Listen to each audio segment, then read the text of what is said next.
મિત્રો, આજે નવા વર્ષનો આપણે શુભારંભ થઈ ચૂક્યો છે અને નવા વર્ષનો પ્રવેશ આપણે કરી ચૂક્યા છે. તો સૌ પ્રથમ નવા વર્ષની દરેક કાર્યકર્તા મિત્રો, પત્રકાર મિત્રો અને સ્ટેજ પર બેઠેલા સર્વે મહાનુભાવોને નવા વર્ષની શુભેચ્છા અને નવા વર્ષની નૂતન વર્ષ અભિનંદન પાઠવું છું. નવું વર્ષ આપ સૌનું ખૂબ તંદુરસ્ત અને આરોગ્યમય રહે. આ શિવજીનું ધામ છે અને આ ધામના પવિત્ર ધામમાં જે સ્નેહ મિલન કરી રહ્યા છે. આ વર્ષમાં આપણે ખૂબ પ્રગતિ અને ભારતીય જનતા પાર્ટીનો ઝંડો સદૈવ ઊંચો રહે એમાં સૌ અગ્રેસર કામગીરી કરો, સંગઠન સાથે રહીને કામગીરી કરો એવી સૌને આપણે આજનો સંકલ્પ કરીએ અને શુભેચ્છા પાઠવી છું. આપણા દેશના વડાપ્રધાન અને નરેન્દ્રભાઈ મોદી સાહેબ જે દેશ માટે 24 કલાકમાંથી 18 કલાક કામ કરી રહ્યા છે, આપણા સૌ માટે કામ કરી રહ્યા છે, રાત દિવસ કામ કરી રહ્યા છે અને એવું નેતૃત્વ આપણને મળ્યું છે.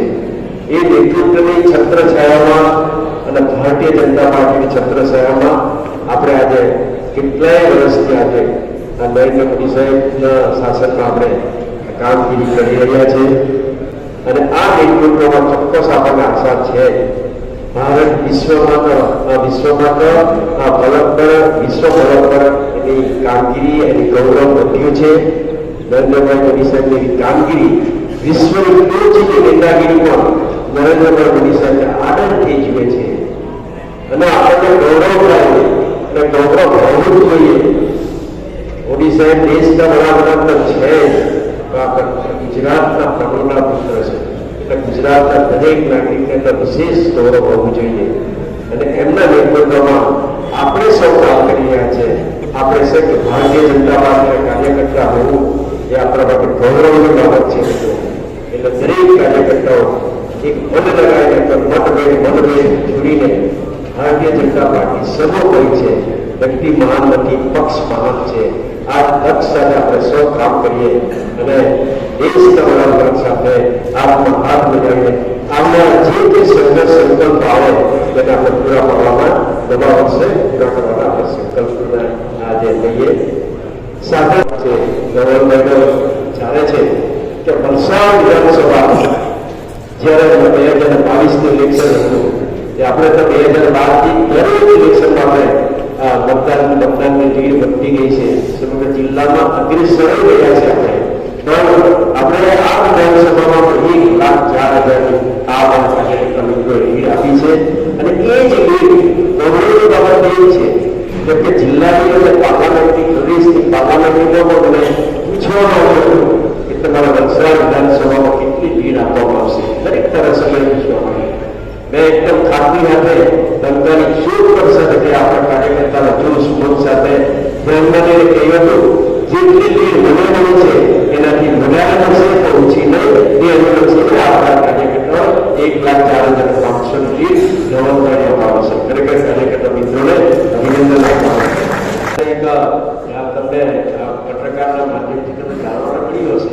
ઔરંગાબાદ બ્રિજ લાંબા સમયથી જે અંગ્રેજ રૂપે બનાવવાનો એ બ્રિજ, જે બ્રિજમાં વરસાદ પડે અને બીજું ધરમપુરથી કપડા નદીમાંથી જે પાણી આવે એના લીધે થોડા વરસાદથી ભરતીના લીધે પાણી ઉપર ચડી જતું હોય છે. તેથી ગુમલાવ ફેંગાવનો સ્વલ્પ તૂટી જતો હોય છે. આની ઘણા વર્ષોથી અમારી માંગણી છે અને એ માંગણીને અનુલક્ષે આ ગુજરાતના મુખ્યમંત્રી ભૂપેન્દ્રભાઈ પટેલને યોગ્ય લાગ્યું કે આજે એ 42 કરોડનો આપણે ટેન્ડર નીકળી ગયું છે. ટૂંક સમયમાં ખાતમુહૂર્ત કરવાના છે. શહેરના વાળા મિત્રો પણ છે. શાકભાજી માર્કેટ ઘણા સમય અટવાયેલું કામ હતું એ પણ 22 કરોડનું કામ મંજૂર થયું છે. એનું પણ આપણે ટૂંક સમયમાં ખાતમુહૂર્ત કરીશું. અને શહેરમાં પણ જ્યાં જ્યાં રસ્તા ખરાબ છે આપણે રીસર્વિસિંગ અને રિપેરિંગનું કામ ચાલુ છે. પણ જ્યાં ખરાબ રસ્તાઓ છે એ પણ રસ્તા આવનારા દિવસમાં થવાના છે. કેમ કે સ્વાભાવિક છે નગરપાલિકાની ચૂંટણી છે, લોકોનો આક્રોશ સ્વાભાવિક થઈ શકે રસ્તા. પણ જ્યારે 130 ઇંચ આપણે વરસાદમાં પડતો હોય તો આવા વરસાદમાં કે આ વરસાદ એક દેશનું ચેરાપુંજી કહી શકાય. આવા વરસાદમાં ગમે તેવા રસ્તા બનાવેલા હોય સ્વાભાવિક છે નુકસાન થાય. પણ એને લોકોના આક્રોશનો ધ્યાને લઈને મુખ્યમંત્રી શહેરી વિકાસ માટે આપણે 35 કરોડ રૂપિયા ફાળવ્યા છે. એ પણ આવનારા દિવસમાં 2024-25માં પૂર્ણ કરવા છે. મિત્રો, આટલા 333 કરોડથી એટલે કે વર્ષ પૂરું નથી થઈ જવાનું. હજુ પણ ધવલભાઈ ગ્રાન્ટ આપશે, મારી બીજી ગ્રાન્ટ આવશે, કેમ કે આમાં હજુ કેટલાક કામો પણ હજુ પણ નથી.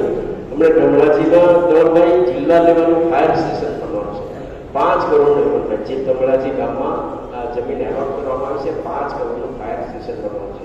પ્લસ મોટી દાંડીમાં 35 કરોડની જેટી બનવાની છે ધવલભાઈ. એને મંજૂરી લગભગ